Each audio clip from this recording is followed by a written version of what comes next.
친구들 이제 전도사님 보세요.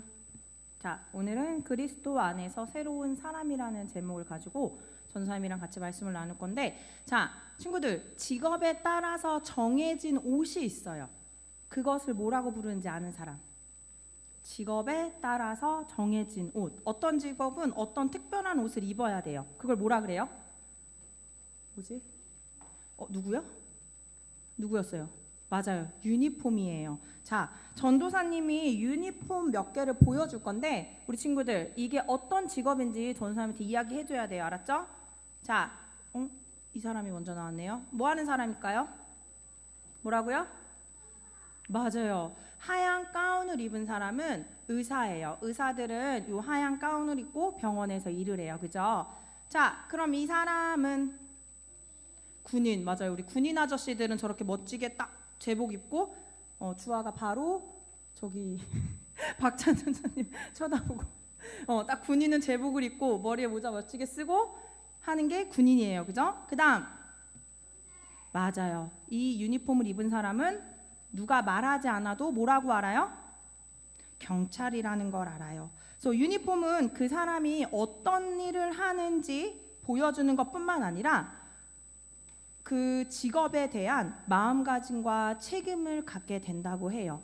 평상시에 평상복을 입다가도 딱 제복 입으면 난 지금 경찰이니까 지금 동네에서 위험한 일이 있는지 없는지, 어떻게 도움이 필요한 사람이 있는지 없는지 딱 다닐 수 있다는 거예요. 자, 그럼 우리 친구들 영화에서도요, 얘들아 영화에서도 자신만의 유니폼을 입고 등장하는 사람이 있어요. 누구일까요? 자신만의 유니폼을 입고 등장하는 사람들 누구요? 맞아요. 뭐예요? 맞아요. 현석, 윤석, 영웅들. 맞아요. 이렇게 캡틴 아메리카도 자신만의 유니폼을 입고 아이언맨도 자신만의 유니폼을 입고 등장해요. 근데 또 한 명 더 있어. 이 중에서 스파이더맨. 이 스파이더맨은요, 처음부터 용기가 있던 영웅은 아니었다고 해요. 혹시 스파이더맨 영화 본 사람 있어요? 네. 우리 친구들은 스파이더맨 영화 안 봤어요? 아직 안 봤구나. 가온님 봤을 것 같은데. 안 봤어요? 이 스파이더맨 처음에 피터 파커가 자신이 거미에 물리고 나서 특별한 파워가, 능력이 생겼잖아요. 그런데 자기가 그 능력을 어떻게 사용할지도 모르고 자기가 이렇게 영웅인지 잘 인지도 못해서 그 힘을 제대로 발휘하지 못할 장면들이 좀 나와요. 그 영화 안에서. 그런데 이제 자신이 특별한 힘을 가졌다는 걸 알고 저 스파이더맨 유니폼을 딱 입고 나서는 어떻게 이야기하냐면은 큰 힘에는 큰 책임이 따른다라는 원칙을 깨닫고 어떻게 돼요? 뉴욕 도시를 구하는 영웅으로 변하는 스파이더맨의 모습을 볼 수 있어요. 그래서 요 유니폼이라는 것 자체는 우리가 특정한 직업에 따라 옷을 입어야 하지만 내가 하고 있는 일, 내가 해야 될 일에 대해서 한 번 더 생각하게 만드는 묘한 힘이 있는 것 같아요. 그런데 우리 친구들 그거 알아요? 예수님께서도 우리에게 특별한 유니폼을 주셨다고 해요. 어떤 유니폼일까? 뭐지? 응? 어떤 유니폼? 우리가 주아 뭐요? 손 들었잖아요. 이 옷을 주셨어요. 맞아요. 하나님이 우리에게 옷을 주셨죠. 그런데 우리가 전도사님이 지금 여기서 말하는 거는 실질적인 옷이 또 주셨지만 우리 마음 가운데 예수 그리스도라는 새로운 유니폼을 우리에게 주셨다고 해요. 우리가 입는 실질적인 옷은 아니지만 우리 마음 가운데 예수님의 사랑으로 덮어질 수 있는, 우리 마음을 예수님의 사랑으로 덮는 그런 예수 그리스도의 사랑의 유니폼을 우리에게 주셨다라고 해요. 그래서 얘들아, 우리 마음 가운데 예수님으로 예수 그리스도의 유니폼을 입으면 우리가 이 땅 가운데 하나님의 자녀로 살아갈 수 있는 방법을 알려주시고요, 어떤 마음가짐으로 이 세상을 살아가야 하는지 가르쳐 주세요. 그래서 우리 친구도 오늘 성경 말씀 한번 다시 읽어볼게요. 자, 오늘 성경 말씀은 그런즉 누구든지 그리스도 예수 안에 있으면 새로운 피조물이라 이전 것은 지나갔으니 보라 새 것이 되었도다. 얘들아, 우리가 예수님을 믿고 따를 때 아까 마치 피터 파커가 스파이더맨을 옷을 입고 멋진 영혼이 된 것처럼 우리도 우리 마음 가운데 예수님이 오셔서 이 세상 가운데 하나님의 자녀로 살아갈 수 있는 힘과 마음을 주신다는 거예요. 그래서 우리가 새로운 사람이 될 수 있었던 것, 바로 예수님의 십자가의 사랑이 있었기 때문이고, 지금 그 사랑이 우리 친구들의 마음을 덮고 있다는 것을 잊지 않았으면 좋겠어요. 그래서 우리가 더 이상은 죄의 자녀가 아닌 하나님의 자녀로서 변화되고 살아갈 수 있는 거예요. 죄의 마음은 버리고 새롭게 태어나는 삶을 살게 해주신 거예요. 그래서 지금 우리 친구들 어떻게 살아가야 돼요? 이 땅 가운데 하나님의 자녀로서 새로운 마음과 새 힘을 가지고 살아가는 것을 의미하고 있는 거예요. 그래서 친구들, 전도사님은 우리 친구들이 우리의 예수님의 사랑의 유니폼을 입고 예수님을 닮아가는 삶을 살아가는 동원교회 친구들이 되었으면 좋겠어요. 그리고 그 예수님의 사랑을 이 세상 가운데 나누고 친절하게 행동하며 다른 사람들을 도우며 살아갈 수 있는 하나님의 자녀가 되었으면 좋겠어요. 그래서 우리 동원교회 친구들, 예수님의 사랑의 유니폼을 입고 세상 가운데 하나님의 자녀로 살아가는 멋진 하나님의 자녀가 되기를 축복합니다. 그렇게 할 수 있는 친구들은 아멘.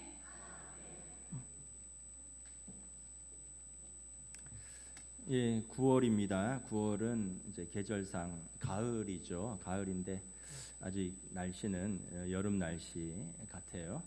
가을 하면 여러분 어떤 것이 생각납니까? 뭐 여러 가지 있죠. 뭐 천고마비의 계절, 독서의 계절, 사색의 계절.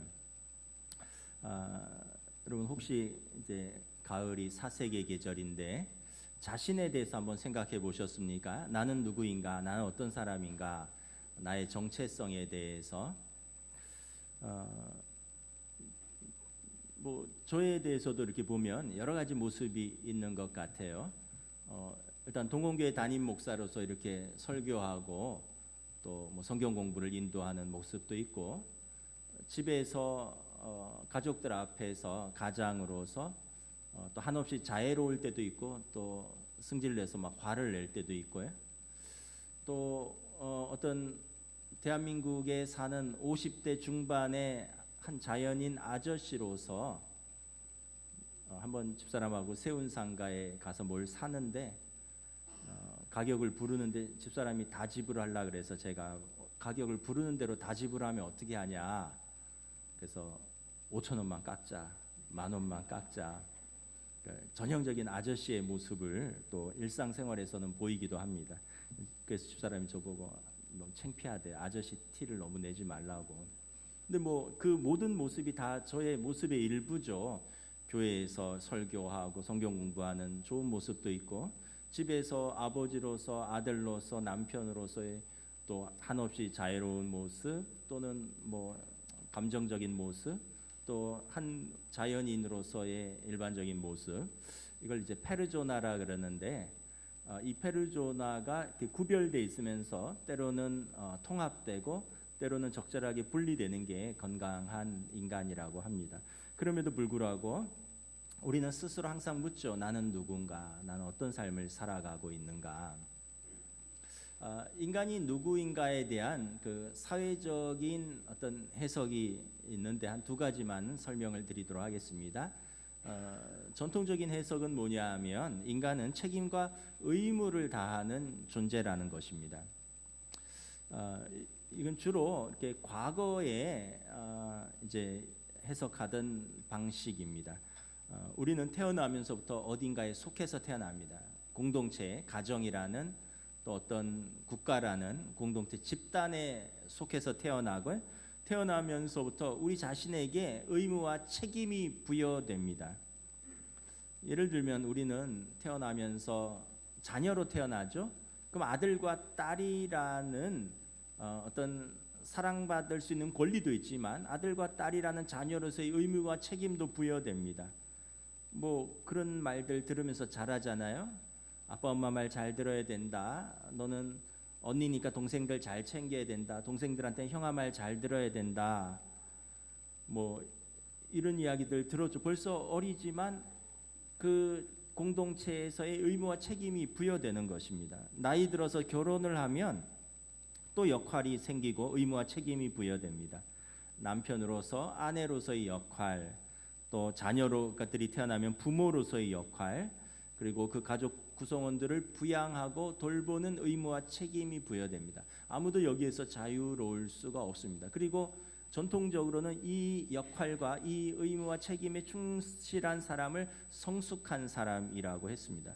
과거 최불암 씨가 인터뷰를 하셨는데, 이분이 이제 전원일기에 오랫동안 출연을 하셨잖아요. 전원일기가 1980년부터 2002년까지 22년간 방영된 장수 프로그램인데, 거기서 이제 아버지 역할을 하셨습니다. 최불암 씨가 1940년생인데 1980년도에 이 대가족의 아버지로서 출연할 때 나이가 40세였어요.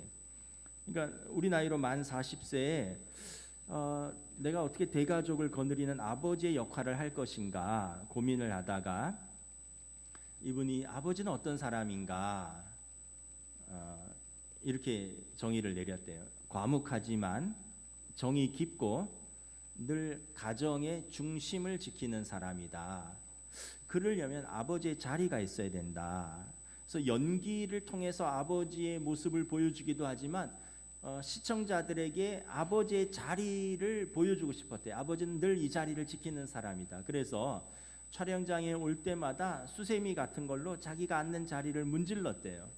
그래서 처음에는 그냥 밋밋했는데 그 장판을 올 때마다 문지르니까 거기가 이제 낡은 것처럼 되고, 점점 시간이 지나면서 우리 옛날에 안방에 아루묵이라고 있었잖아요. 아루묵은 따뜻해서 장판이 그 연탄 아궁이 쪽에 있으니까 눌어붙어서 그런 것처럼 아버지의 자리를 그렇게 시각적으로 표시를 했다라는 것을 제가 인터뷰를 들었습니다. 이처럼 전통적인 아버지에게는 의무와 책임이 있습니다. 과묵하고 정이 깊고 가정에 어떤 어려움이 있어도 중심을 잡고 그 자리를 지키는 사람이 아버지라는 것입니다.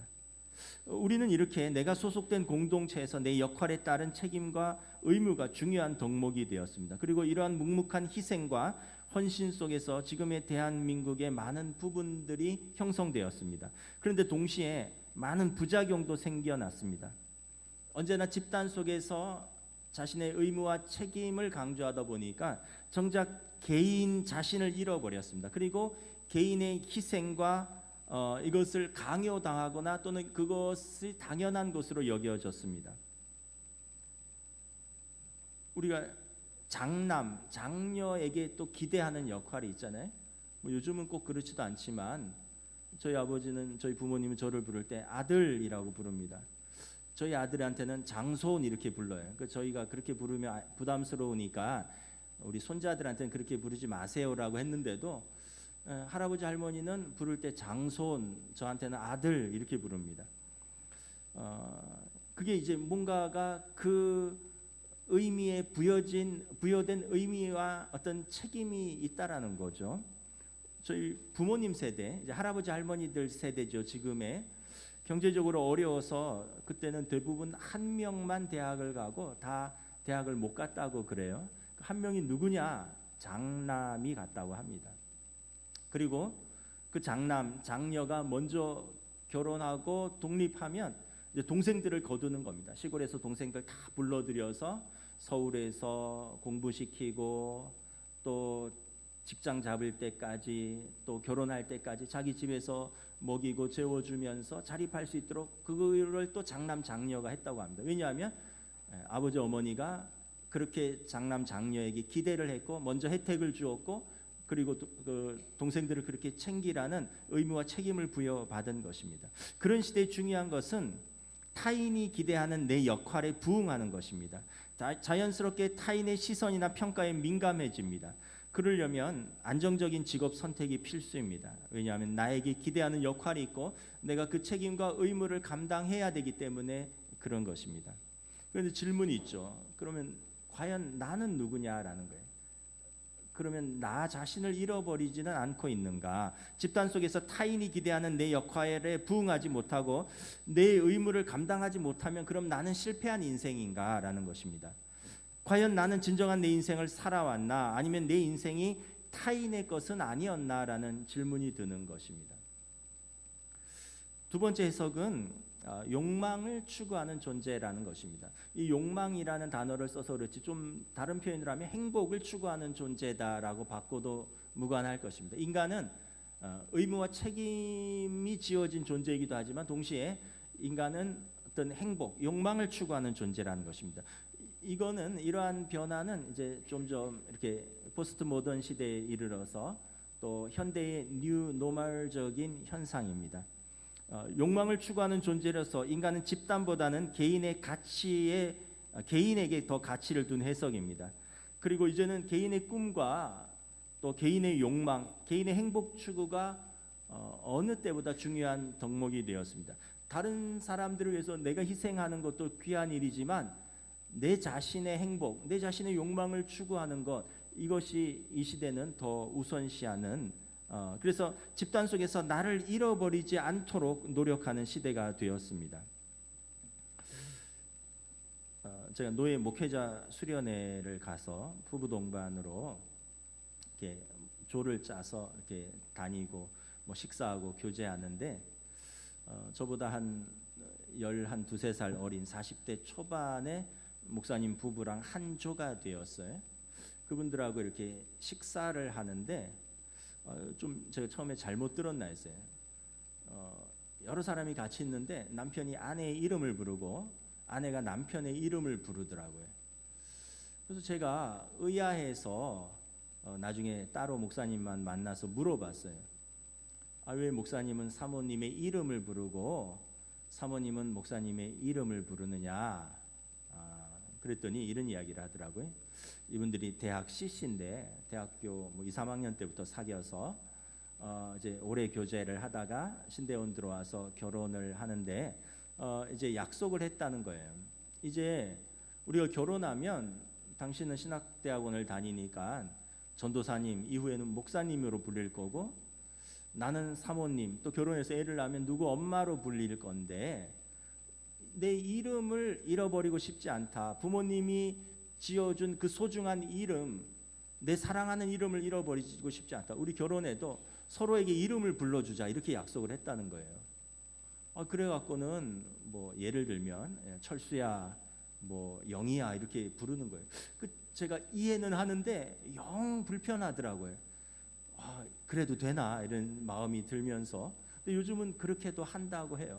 생각해 보니까 저도 이름을 잃어버렸어요. 결혼해서 뭐 결혼을 하면서 뭐 자기야 이렇게 1년 부르다가 큰아이가 바로 다음 해에 태어나서 그 다음부터는 쭉 찬이 아빠, 찬이 엄마 지금까지 26, 7년째 또는 교회 오면 전도사님, 목사님 제 이름을 집사람이 부르거나 제가 집사람의 이름을 부르진 않습니다. 단 싸울 때는 가끔 불러요. 그런데 그분들이 그렇게 살더라고요. 저희보다 한 세대 12살 어린데 요즘 뭐 목회자들도 그렇게 자기 서로 이름을 부르더라고요. 제가 한편 이해가면서 한편으로는 불편하고 내가 꼰대인가 뭐 이런 생각도 들고 자기를 잃고 싶지 않다는 거예요. 과거와 다르게 사람들이 다른 사람의 시선이나 평가에서 비교적 자유로운 시대에 살고 있습니다. 저희 때만 해도 뭐 이렇게 옷은 이렇게 입어야 된다, 말투는 이래야 된다, 행동 거지는 이래야 된다, 남자라면 울지 말아야 된다, 뭐 이런 여러 가지 것들이 있었는데 지금은 뭐 그런 걸 강요하는 시대가 아닙니다. 저희 어렸을 때 꿈을 묻는 시간이 있었습니다. 학교에서 자신의 꿈을 발표하는 시간이 있었습니다. 글짓기로 자기의 꿈을 글로 쓰는 시간도 있었고 웅변대회에서 자신의 꿈을 주제로 웅변을 하는 학교 대회도 있었고 도대항 대회도 있었습니다. 물론 방공 웅변이 대부분이긴 했지만 근데 그럼에도 불구하고 그때 어렸을 때 그 가난한 시절에 직업도 몇 개 안 되는 그 시절에 무슨 꿈이 있었겠어요? 아이들이 직업을 잘 못 보잖아요. 몇 개 늘 보는 게 아버지 직업, 학교 선생님 직업, 뭐 동네에서 일하는 분들의 직업. 그러다 보니까 꿈도 한정적이에요. 그러니까 뭐라고 합니까? 꿈이 뭐가 될래 하면 대부분 선생님 또는 뭐 과학자, 또 군인, 또 어쩌다 큰 꿈을 꾸는 사람은 대통령, TV에 나오니까 그 외에 어떤 직업이 있고 어떤 꿈을 꿔야 되는지도 몰랐어요. 그럼에도 불구하고 그 꿈을 또 꾸려고 하고 그 꿈을 붙들고 살려고 했습니다. 요즘은 너는 꿈이 뭐니? 너는 나중에 뭐 먹고 살려고 그래? 이러면 그런 거 물으면 실례라 그래요. 요즘은 젊은 사람들에게 뭘 자꾸 묻는 걸 싫어합니다. 뭐 월급이 얼마 되니 이런 거 묻는 것도 싫어하고요. 뭐 꿈이 뭐니 이런 거 묻는 것도 싫어하고 또 뭐 하여간 뭐 이런 거 저런 거 묻는 걸 싫어해요. 하여튼 여러분 어른들 참고하시면 됩니다. 안 물으시면 돼요. 예. 근데 여러분 과연 우리는 근데 정말 꿈이 사라진 것일까요? 그렇진 않아요. 다 꿈이 있어요. 욕구가 있어요. 행복해지기 위한 꿈을 꿉니다. 그런데 그 꿈이 이루어졌나요? 또는 그 꿈을 추구하는데 그 꿈을 이루면은 또 행복해졌습니까? 지난 6월에 SBS 생활의 달인에 전모모 씨가 방송이 됐습니다. 생활의 달인 가끔 보면 재미있어요. 어떤 분은 막 이렇게 명함 같은 걸 돌리는데 막 자전거 타고 가면서 탁탁탁탁 돌리면 아파트 정확하게 그 층수에 다 돌아갑니다. 전단지가. 제가 본 분은 그 오토바이 라이더인데 전국 배달 수익 1위입니다. 이분이 한 달에 1,200만 원을 배달을 해서 번대요. 어마어마하죠.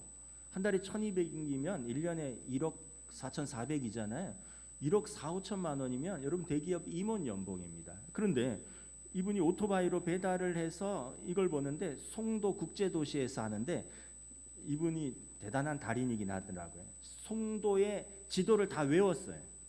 송도의 지도를 다 외우고 유명한 음식점, 유명한 아파트, 유명한 이런 걸 다 외워서 이분은 다른 사람들은 보면 이게 이렇게 경로를 잡아야겠구나, 이렇게 돌아가면 되겠구나를 이렇게 맵으로 찾아보는데 이분은 머릿속에 이게 다 들어 있어서 탁탁 보고 탁탁탁탁 찝을 수 있는 거예요. 그래서 한 번 배달에 서너 개를 딱 묶어서 가도 별로 늦지 않고, 그런데 이제 아침 9시부터 그 다음날 새벽 3시까지 하루에 110건에서 120건을 쉬지 않고 매일 배달을 해야 된대요.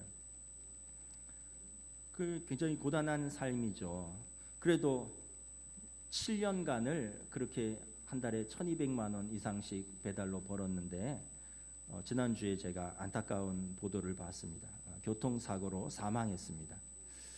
그래서 제가 급히 운전을 하다가 사고를 냈는가 싶어서 기사를 찾아봤더니 본인은 안전운전을 했는데 버스가 교차로에서 주황색이 끝났는데도 꼬리 물기로 들어온 거예요. 그래서 오토바이가 출발해서 버스를 뒤에서 추돌했고 결국은 이제 중환자실로 후송되어서 한 달간 치료를 받다가 지난주에 숨지셨습니다.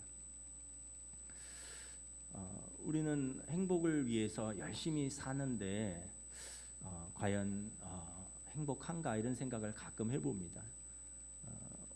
우리가 여러 꿈을 꾸었잖아요. 중고등학교 때는 대학만 가면 행복할 줄 알았어요. 대학 가면 또 대학 졸업하고 직장을 잘 잡으면 행복할 줄 알았습니다.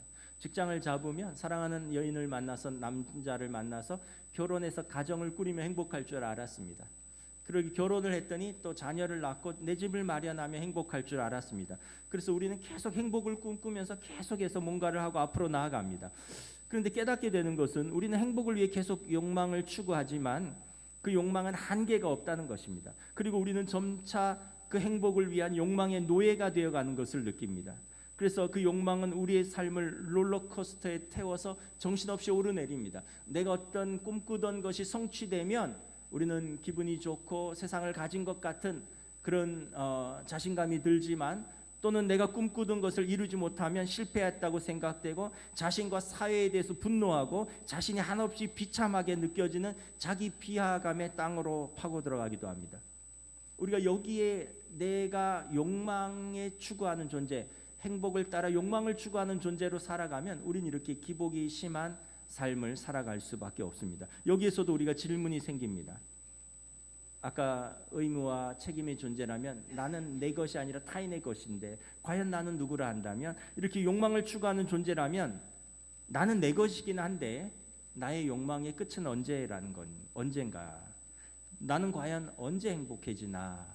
라는 질문입니다. 그런데 이런 인간에 대한 사회학적 해석을 부인하는 것은 아닌데 성경에 새로운 해석이 있습니다.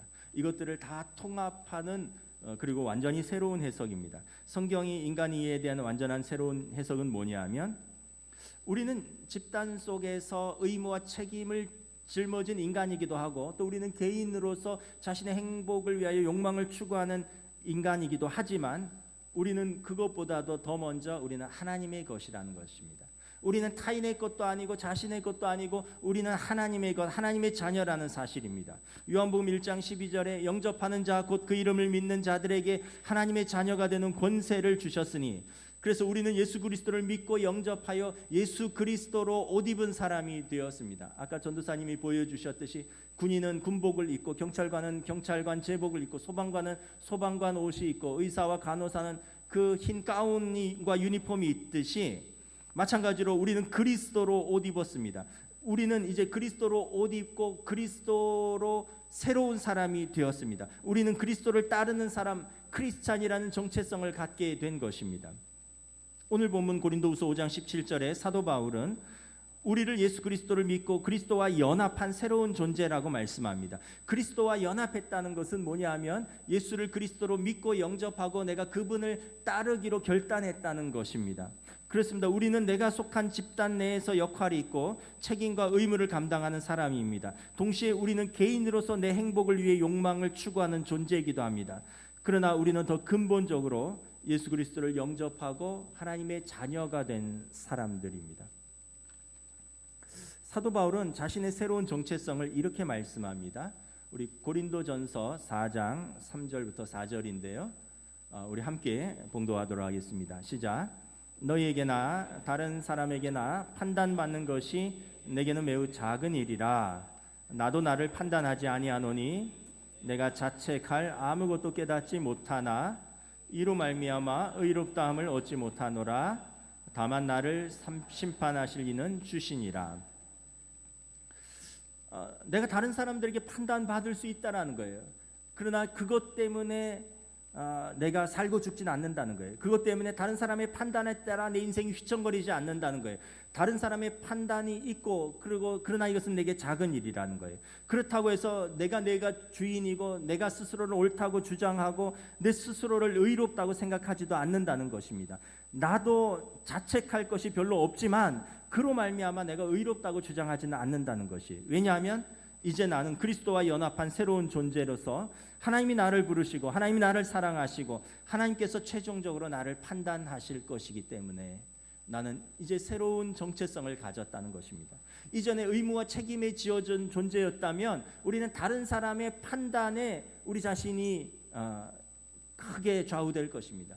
또 내 욕망의 추구에 내 자신을 존재한다고 생각한다면 내 판단, 내 생각이 크게 좌우할 것입니다. 그러나 오늘 사도 바울은 다른 사람의 판단도 나의 의로움도 아니라 나는 하나님의 판단에 따를 것이다. 그렇다고 다른 사람의 판단이 아무것도 아니라는 건 아니에요.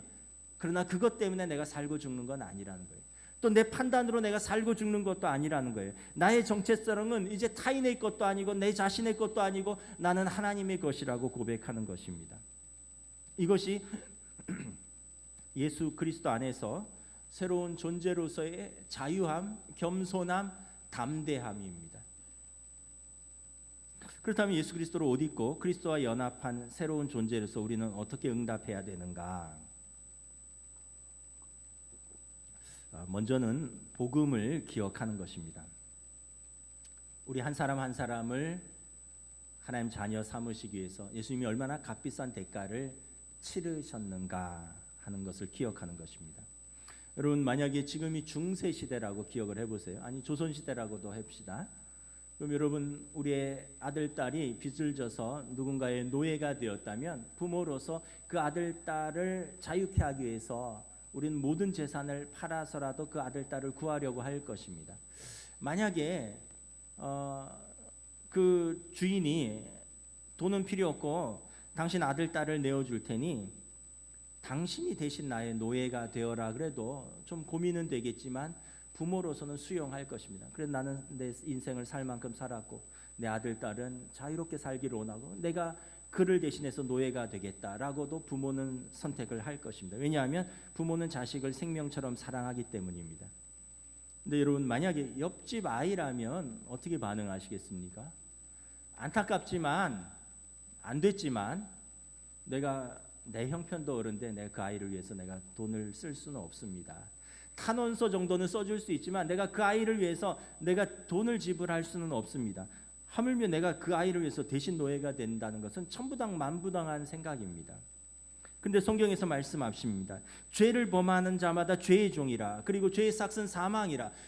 사람이 죄를 지면 죄의 노예가 되고 그리고 죄의 노예는 사망이란 결과를 받아들입니다. 하나님께서 하늘 보좌에서 우리를 그냥 내버려 두셔도 되지만 예수님께서 그냥 내버려 두지 않으시고 빌립보서 2장에 보면 하늘 보좌를 버리시고 자기를 비워 종의 형체를 가지사 사람들과 같이 되셨고 사람의 모양으로 나타나사 자기를 낮추시고 죽기까지 복종하셨으니 곧 십자가에 죽으십니다. 우리를 옆집 아이라고 버려두지 않으셨다는 거예요. 우리를 위하여 하늘 보좌를 버리시고 땅에 오셔서 우리의 모습으로 죄를 종의 모습으로 오셔서 우리 죄를 속량하기 위해서 십자가에서 죽음으로써 대가를 치르셨다는 것입니다. 여러분, 우리가 얼마나 귀한 사람인가, 우리 인생이 얼마나 귀하고 복된 인생인가, 우리가 예수 그리스도를 믿고 하나님의 자녀가 된 것이 이것이 얼마나 귀한가, 이 복음을 기억할 때 우리 삶을 진짜 올바로 그리고 귀하게 살아갈 수 있는 거예요. 복음을 기억하지 못하면 우리는 맨날 남의 평가에 따라서 하늘에 올라갔다가 땅에 처박히기도 하고 자신의 생각에 따라서 좋아졌다가 자기 비하로 떨어지기도 합니다. 그러나 우리가 복음을 기억하며 하나님의 존귀한 자녀로서 예수님께서 피로 값주고 사신 우리의 구원에 대해서 우리가 생각한다면, 이것을 붙든다면 우리는 오늘도 사명을 가지고 살 수 있는 것입니다.